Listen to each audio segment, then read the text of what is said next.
Ken from standaloneharness.com. Wanted to talk about the alternator on Gen 5 LT swaps. So the ECM does control the alternator.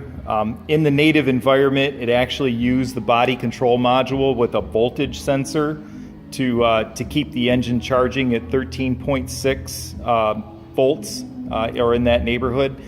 The problem is once we've separated the BCM and the voltage sensor, the ECM cannot always be programmed to make the alternator do its job and keep the voltage at a steady 13.6.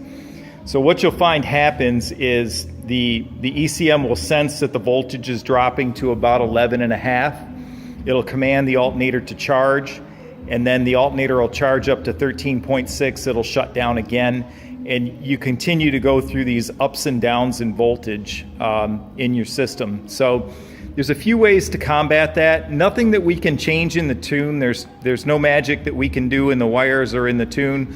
But what you can do is pull your alternator out, take it to a local alternator shop, and have it rewired as a self-exciting alternator, and that'll solve the problem. There's also a resistor trick that we can do to force the alternator to charge. That's where we go to the brown wire, add a 470 ohm resistor to a 12 volt signal, and that simulates the old alternator or charging light that was on the dashboard. And what that'll do is it'll force the alternator to come on. I don't necessarily like the resistor method because, again, resistors cause heat cause fire. I'd rather just avoid that at all possible. So it's not a modification that we offer. Don't necessarily recommend it. Lots of people have used it. It's just something that I choose not to do.